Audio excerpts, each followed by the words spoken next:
A major disruption tonight in an international fentanyl operation stretching from China to Cincinnati and Dayton. Federal investigation results in more than 24 indictments. FBI Director Kash Patel was in town today saying local traffickers teamed up with Chinese chemical companies to flood our streets with these deadly drugs. Ohio has just become the center of one of the most largest fentanyl trafficking busts related to Chinese cartel in American history. In a sweeping federal operation codenamed Operation Box Cutter, agents from the FBI, DEA, and Homeland Security investigations charged 29 suspects, including 22 Chinese nationals, 4 Chinese corporations, and 3 American accomplices, accused of constructing a global chemical and crypto financing pipeline responsible for flooding the United States with deadly fentanyl precursors.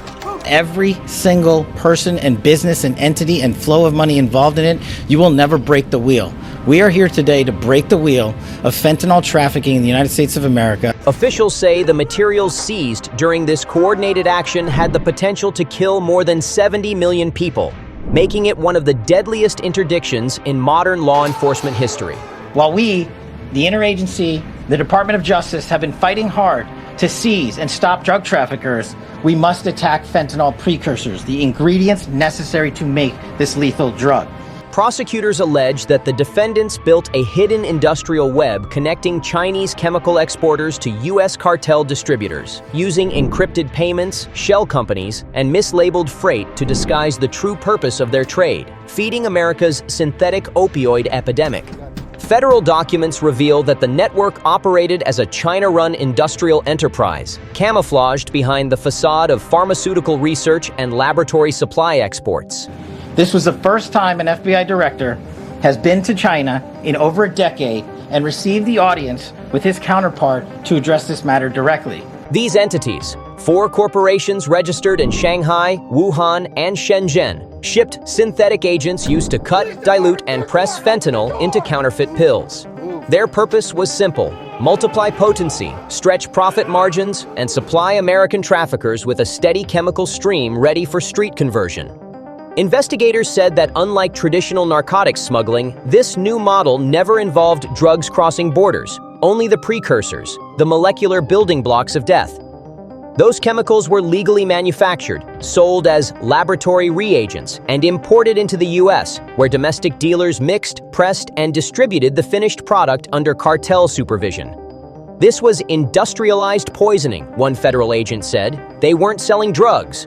They were selling the ability to make them. The Department of Justice confirmed that this was not a rogue operation, but a systemic, corporate-grade enterprise with deep ties to international finance and cyber laundering.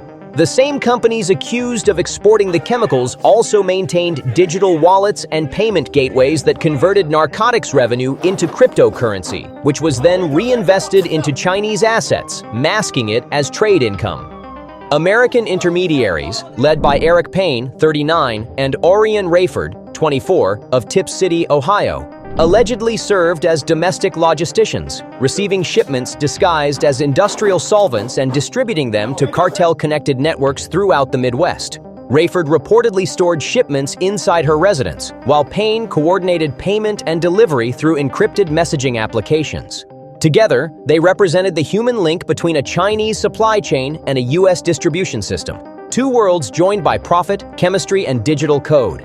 The FBI's investigation, codenamed Operation Box Cutter, began quietly in January 2022, after U.S. Customs officers in Chicago flagged a series of suspicious chemical imports labeled as pharmaceutical binders. When those shipments tested positive for fentanyl precursors, a task force led by the FBI Cincinnati Field Office and DEA Louisville Division began mapping digital transactions tied to the sellers.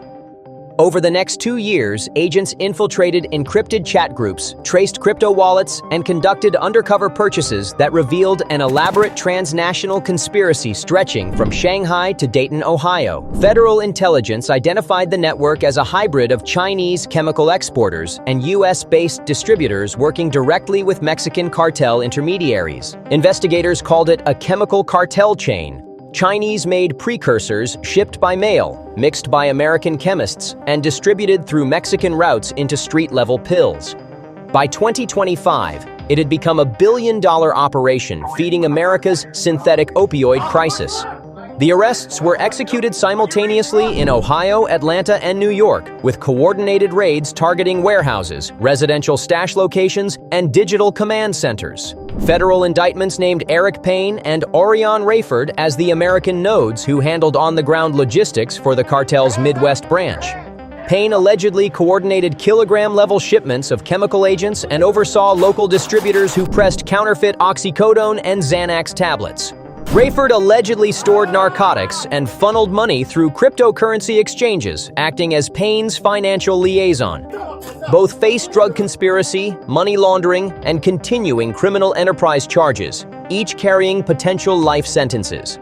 The remaining defendants, primarily Chinese nationals, were indicted in absentia after investigators linked their business emails, blockchain wallets, and shipping accounts to U.S. seizures. Warrants have been issued under Interpol red notices, and the U.S. Treasury Department has frozen over $3.4 million in assets tied to the 4 Chinese companies named in the indictment.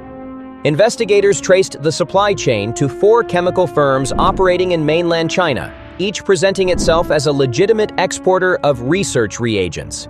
In reality, these facilities were producing industrial tranquilizers, synthetic opioids, and catalytic cutting agents disguised as medical use compounds.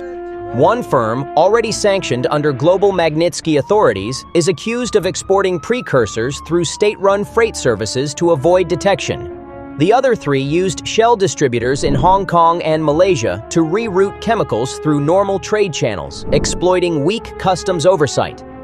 According to prosecutors, one of these companies sold over 18 tons of pseudo-regulated chemicals to U.S. importers between 2023 and 2025, all under falsified safety certifications. This was not a side business, one DEA analyst said. It was state-enabled industrial narcotics manufacturing. The digital trail was equally sophisticated. The FBI uncovered a crypto laundering network that processed more than $60,000 in digital transactions monthly, with buyers in the U.S. paying in Bitcoin or Ethereum. Chinese intermediaries then converted those payments into yuan via unregistered exchanges, routing the funds through state-controlled banks in Fujian province. Investigators describe the network as a digital cartel economy, fast, anonymous, and structurally immune to normal banking detection. One seized server in Georgia contained over 6,000 encrypted transaction logs, connecting chemical exporters to American buyers and cartel couriers. The raids themselves were massive. Agents recovered 139 kilograms of fentanyl powder, multiple high-capacity pill presses, and industrial-grade mixers used to compress counterfeit tablets. Alongside the chemicals were firearms, encrypted servers, and cryptocurrency hardware wallets. Federal prosecutors said the materials seized could have produced tens of millions of counterfeit pills destined for U.S. markets.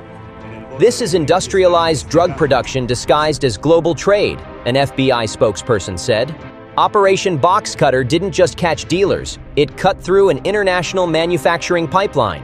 Federal officials described Operation Box Cutter as a turning point in America's fight against synthetic narcotics, a mission no longer focused solely on cartels and couriers, but on the industrial suppliers feeding them. The FBI, DEA, U.S. Treasury, and Department of Justice coordinated sanctions, indictments, and international warrants in real time, marking the first simultaneous financial, digital, and physical strike against a China-based fentanyl supply chain. "We are no longer chasing street dealers," said FBI Deputy Director Andrew Duane. "We are cutting off the oxygen that feeds them, the chemical flow, the crypto flow, and the cash flow." Treasury officials confirmed that 22 Chinese nationals named in the indictment are now subject to global asset freezes, while Interpol red notices have been issued for company executives believed to be hiding in Hong Kong and Shenzhen. "Every one of these names represents a supply line," Duane said, "and today, every one of them is broken." The criminal tactics uncovered read like a blueprint for modern narco-economics. The defendants used legitimate global delivery firms, academic networks, and blockchain exchanges to mask the international movement of narcotics and profit.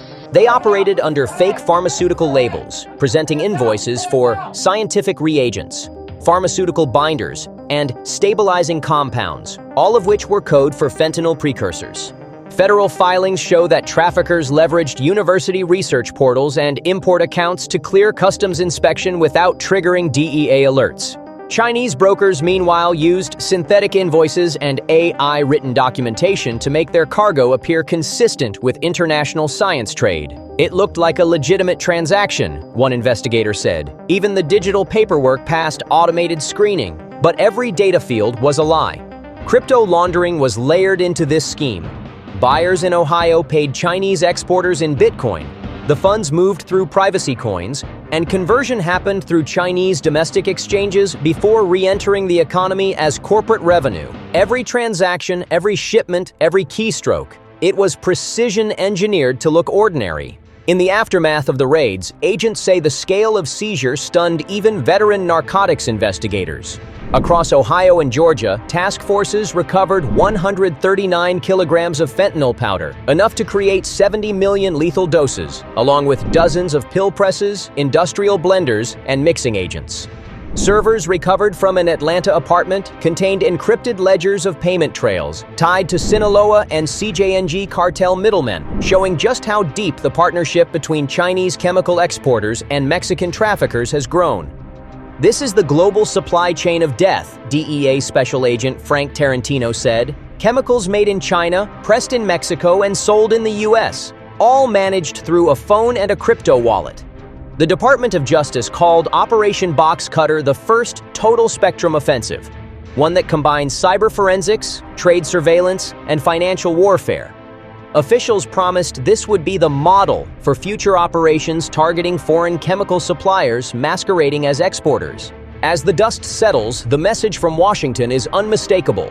The era of invisible fentanyl manufacturing is over. The cartels may mix and distribute, but their chemicals, financing, and infrastructure now face direct American retaliation.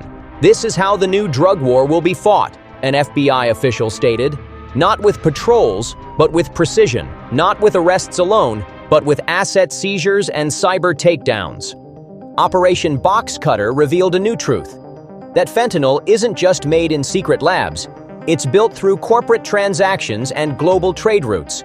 The agencies vowed that for every lab destroyed, 2 financial networks will follow. The closing line of the Justice Department's press release captured the operation's essence.